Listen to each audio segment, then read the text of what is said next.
From WBRN Radio in Boston and on the Boston Red Network. Title of this episode, The Chuck and Nancy Show. Chuck Schumer and Nancy Pelosi are back in the news. In fact, they are the engine behind DJ Trump's effort to move the debt ceiling fight onward. They put a temporary bill up, and that bill will go into December, which makes it very likely the debt ceiling will be now extended. There is no feasible way that blocks in the Republican Party can do anything about it, period. Now, let's go from the Washington Post. We'll approach this from two different sides. Use Politico for the gossip and the other sorts of things going on here. This is by Mike Du Bois and Kelsey Snell and Phil Rucker and Elsie Velbeck. Anyway, the president, DJ Trump, a man of few allegiances, seized control of the Republican Party in a hostile takeover, very well put here, and suddenly aligned himself with the Democrats on Wednesday on a key series of fiscal issues. Even gave a lift to North Dakota to embattle Senator Heidi Heitkamp.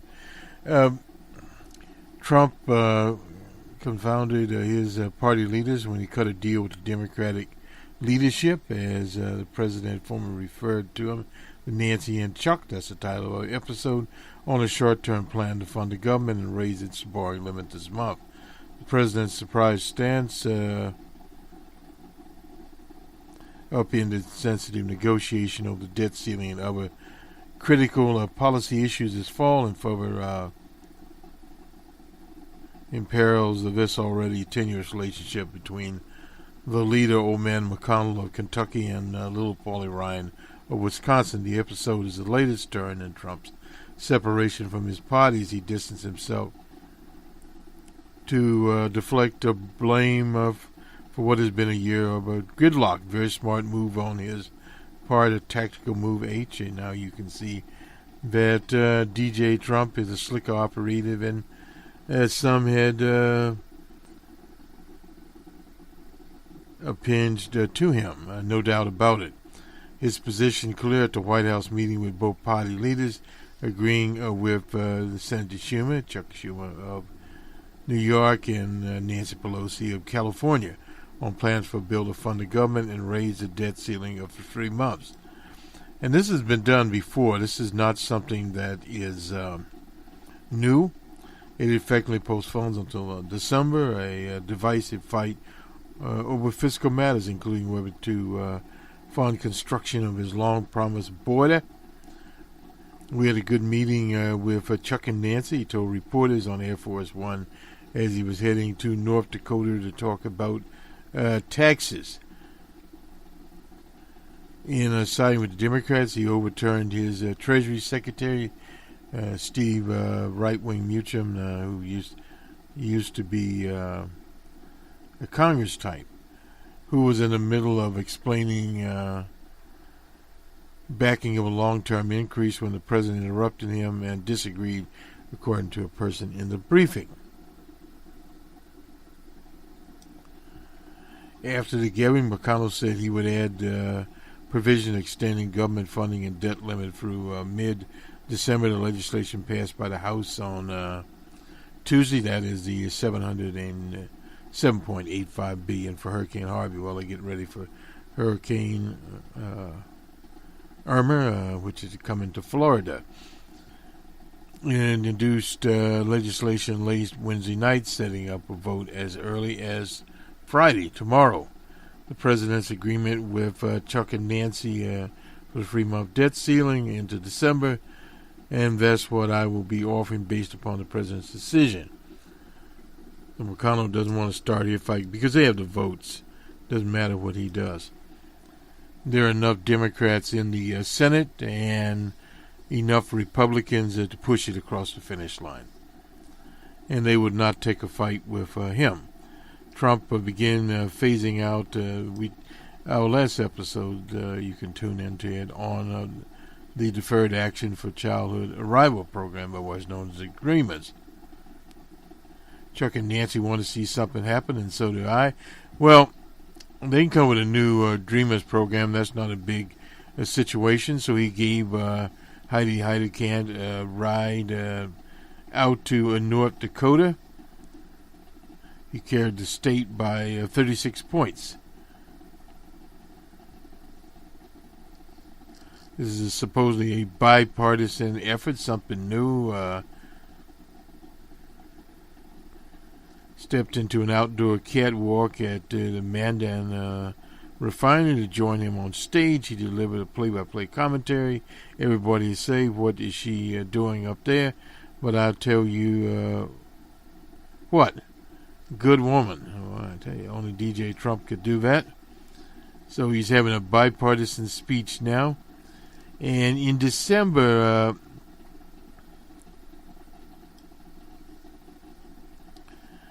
he's setting up the stage there that they will move that vote through. And, of course, the Democrats will be at the table, and they will, as they say, move the debt ceiling post for another year.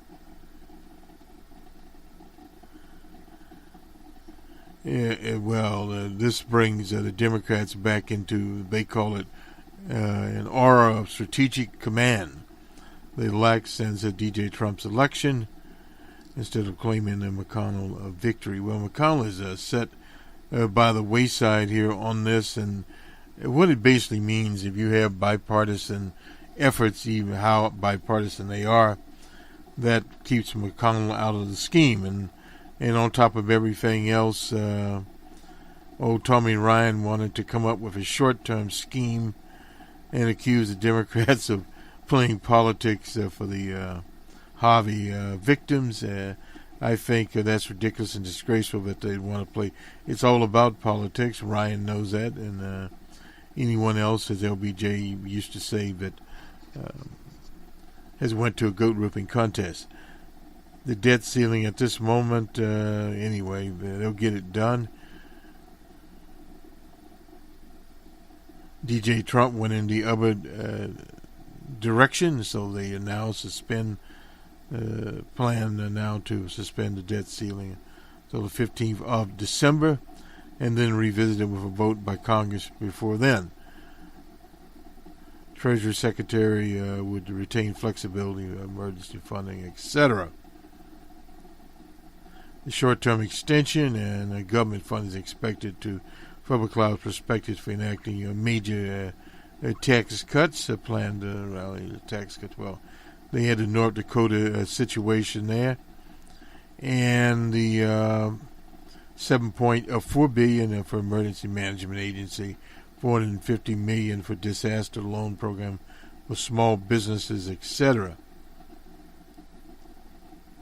It was passed. Some Republicans did not vote, but it didn't matter. Thomas Massey from Kentucky, Jason Amish, a right-winger from Michigan, and Andy Briggs from Arizona. Now it moves to the Senate, and of course they'll have a vote on it, and very quickly they will dispose of it. This Mark Meadows, if you remember him, he's chair of the so-called Freedom Caucus, was among those who warned Democrats a short-term debt limit requests that could threaten the GOP's effort to cut spending. Obviously, getting a continuing resolution and a debt ceiling to come due at the same time. This would be a prudent fiscal decision we could make, he told reporters. Well, it doesn't matter what he told reporters. Anyway, nonetheless, the Post still in looking for a win. Well, all ye of little faith, this is a Chuck Schumer quote here. He praised Trump for siding with him on how to handle the year-end crunch of must-pass legislation, including the massive recovery effort for the hurricane season. And now they're calling it that because it is for the season, indeed, when Irma comes ashore. And what happens with these so-called natural disasters, they throw the entire budget process up in the air. The whole idea of the so-called fiscal restraint policy is no longer there.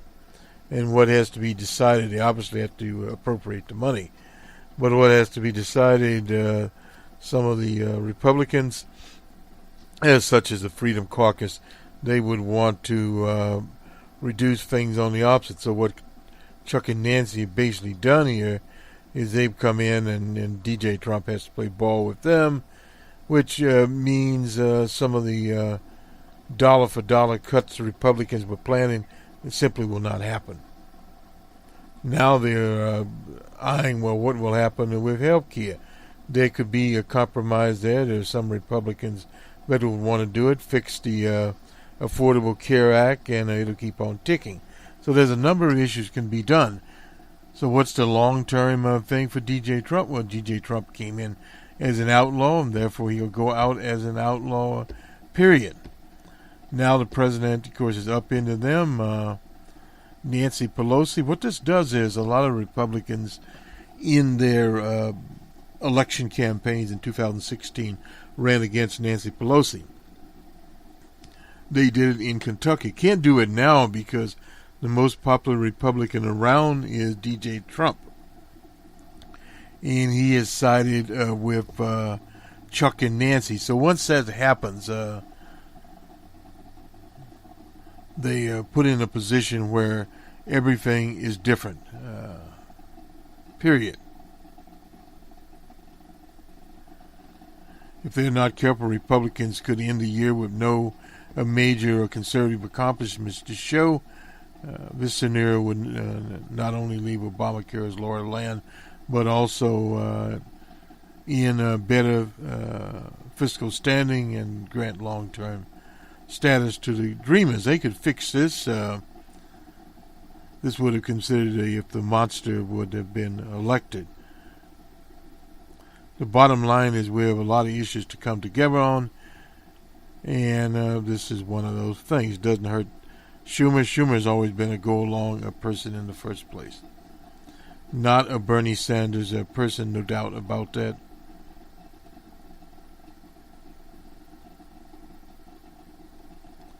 Now, from the Treasury Secretary, he wanted an 18-month extension of the debt limit well into 2019. Well, 2019, he knows, is past an election year. The market dictates, he says, according to Democratic, well, anyway. He called his bluff. The markets pick right after the markets after the 2018 election. I doubt it. Ryan and company went along with Meechin, and anyway, told reporters the proposal for a short term is ridiculous and disgraceful. Well, it is now ridiculous and disgraceful. It is what they will do. Now, they'll have an opportunity in December to go for a much longer term situation. Back to the Post here, Dana Milbank has an title, Nobody Knows What Trump is Doing, Not Even Trump. Well, that's not exactly factually correct. After meeting Republican caucus on the first page, they're back from a long break. He declared at a news conference that Democrats' call for a 3-month extension on government borrowing was ridiculous. That was from Paulie Ryan, and Trump agreed to it, so now Paulie Ryan is ridiculous. So this is kind of where things go. There's signs that Trump has no idea what he's doing as late as 1 hour before his decision. This is on the Dreamers. Trump might not fully grasp the details of the steps he was about to take when he discovered their full impact. Well, Trump fired off the tweet Tuesday night, revised his position. He called on Congress to legalize the Dreamers program. So he basically left it with Congress, and that is where it will be. So kind of a little satire here. We won't go much into a little satire. Attorney generals of 15 states sue to save the Dreamers Act. Lawsuit is in the Eastern District of New York. alleges that descending the Deferred Action for Childhood Arrival Program was accumulation of President Trump's all-stated comments, where a personal held a state to appear some portion of his constituents to punish and disparage people with roots of Mexican roots. Now, very interesting lawsuit. The states joining, of course, New York, Commonwealth, Massachusetts, Washington State, and Connecticut, Delaware, Hawaii, Illinois, Iowa, New Mexico, North Carolina, Oregon, Pennsylvania, Rhode Island, Vermont, and Virginia, along with District of Columbia.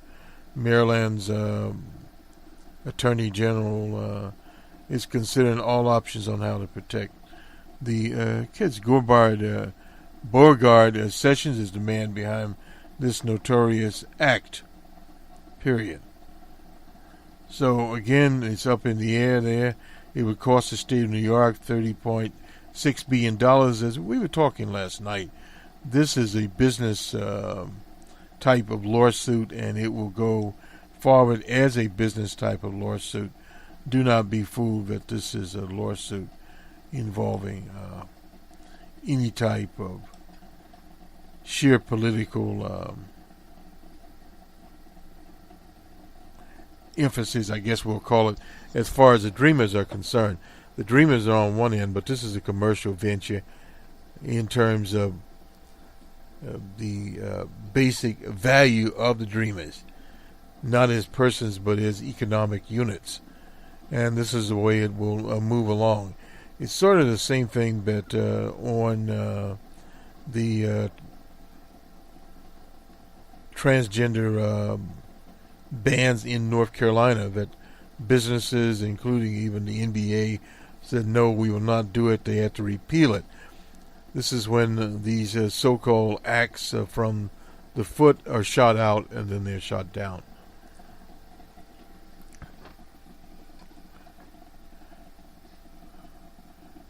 Now, this is from Politico. The supposed Republicans are livid.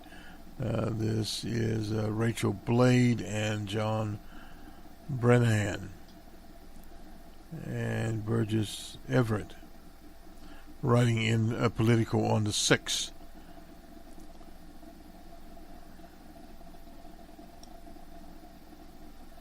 Republicans hope that GOP was finally back in sync ahead of a brutal fall of fiscal deadlines. Now, this is where they thought they were. The president cut the deal with Nancy and Chuck after little Paulie Ryan had called it ridiculous. Didn't really matter where he was.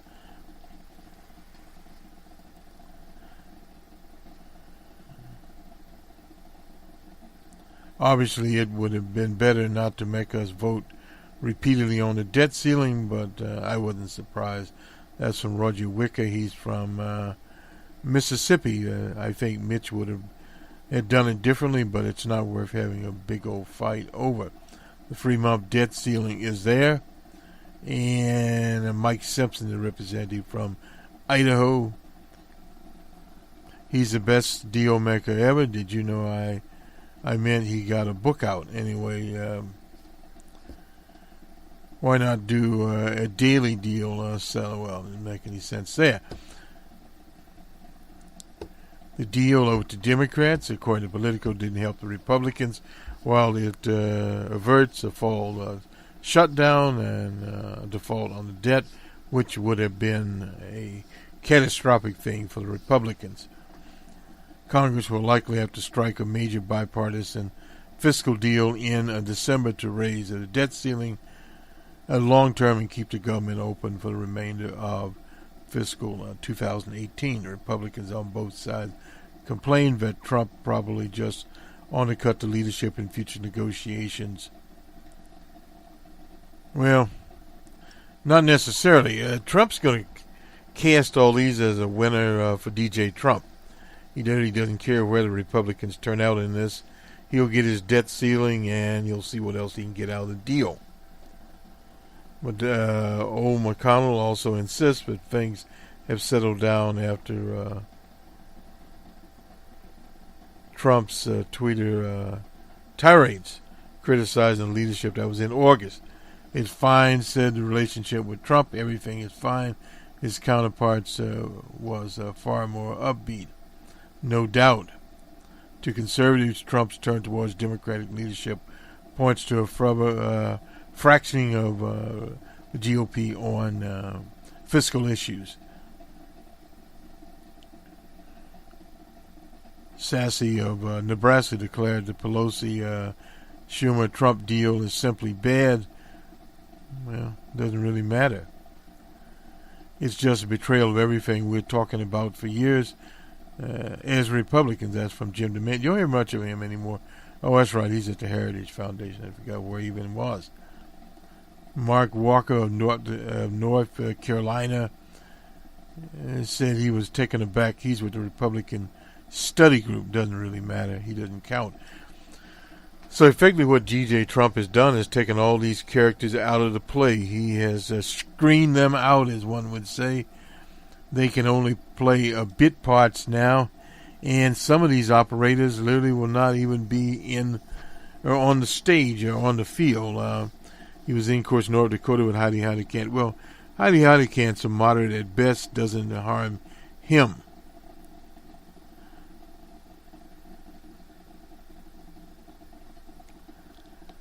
So others here that have reached out from Roy Blunt, who flew with Trump on Air Force One last week. My belief is that we are ready to move to the next issue, both the White House and Congress. I understand how important it is to get things done on taxes. Well, with the Democratic Party, they have always wanted to move on taxes. You have to understand that it is a corporate party, and they have a corporate leaning. And so do moderate Republicans. So this is not a surprise at all. They will come up with some sort of a tax bill now more than not, because it isolates the hardline conservatives from the playing field. So that is out. And the monster is back on the, as they say, huskings. She starts her tour, making trouble as usual, next week. Book tour is what they'll call it. And a lot of Democrats aren't too happy. Scabs, they call it in Politico here, of, let's see. This is by Gabrielle DeBrecci. Anyway, and we'll be the only person in politics truly excited about the tour. DJ Trump would be. Well, DJ Trump, yeah. Political reporters gripe privately and on Twitter about yet another return to the campaign. It will never end. Well, the campaign's not there. The Hillary is trying to sell books. She's at about 30% now. She's below DJ Trump. Kicks that off on Tuesday with a book signing at the Union Square Barnes & Noble. She'll keep it going through December. So in other words, she can sell books as Santa comes down the proverbial chimney. Period. So she'll tell her story. Maybe at the worst possible time, we are fighting some of the most high stakes policy institutional battles we may ever see at a time when we are trying to move the party together. We can all move the party forward, stronger and stronger together. Anyway, Jade Huffman, a Democrat who represents Northern California, she's got every right to tell a story, and she'll tell that story with pizzazz. Clinton to stop blaming Sanders for her loss. It doesn't matter. What it does is that rallies us Sanders as supporters. Period. Says tweeted lots of likes for her colleagues. Biden in private conversations with him. Anyway.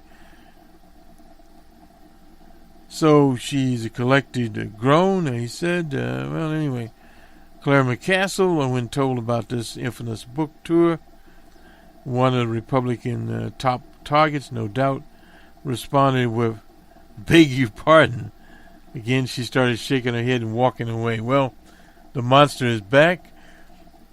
That's the flip side. It reminds voters in Missouri of the monster. And McCain pointed out he didn't write a book after losing the contest. But the monster has to have something to do. For Clinton, it's not about the future Democratic Party. She's promoting the book because she doesn't think the story has been properly told. Well, no doubt the monster will tell it. She was around telling the 2008 campaign forever till she finally got on to 2016. So who knows what she'll do now. Her book and her book tour is not just important for history, it's important for now. Well, some people think that. People will be giving her a second hearing, predicts Tom Copper. He's from Delaware. It's sad, pretty even everybody else's fault book from Sanders diehard and a Clinton primary opponent. Pathetic, but it is a planned mass PR campaign for the prep for the corporate Dems' next candidate. Reality 75% didn't vote for her. Denial tweet, that's Roseanne DeMarco. United Nurses United. Clinton worked on a book with a small group. Well, no doubt about that. It will be hobble for 2 months. That's from Ed Rendell. He used to be a governor of Pennsylvania. Even amongst some of her favorite aides, they spent 2 weeks chattering amongst themselves about the rollout, including frustration over the sheer number of tweeted jokes about Clinton. Well, they don't own the monster. We'll have VIP platinum tickets to a Toronto stop. They'll run about $3,000 to meet and greet the monster. So in other words, the monster will make plenty of money off of the tour, period. And many current candidates don't want to be anywhere near her. After the initial book tour was posted last month, one Democratic operative working on 2018 races notified 15 campaign clients that Clinton would be in 500 miles of them. The focus is now on us, not on Trump, the harder it is to be. Anyway, so Clinton is doing him a lot of favors there. And here comes Clinton out there. It doesn't really matter to me. This is from Lou Barletta. He's a congressman now running for Senate in Pennsylvania. As a Trump ally, she hasn't thought about Clinton's return. He hasn't thought about a return. Anyway, the monster is back. And let's do the sports here.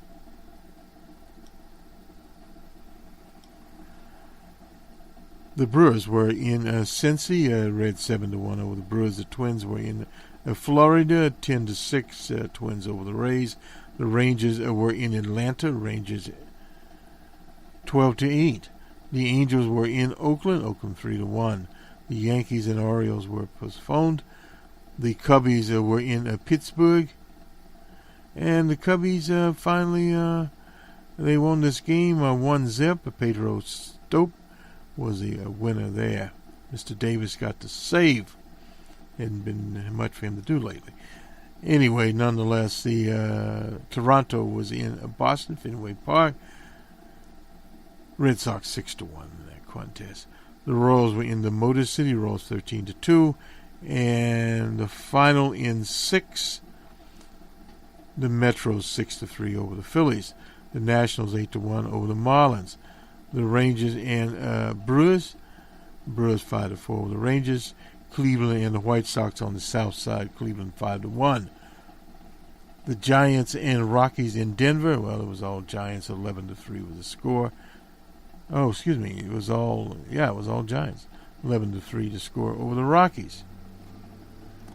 The D-backs and Dodgers. D-backs pulled that one out.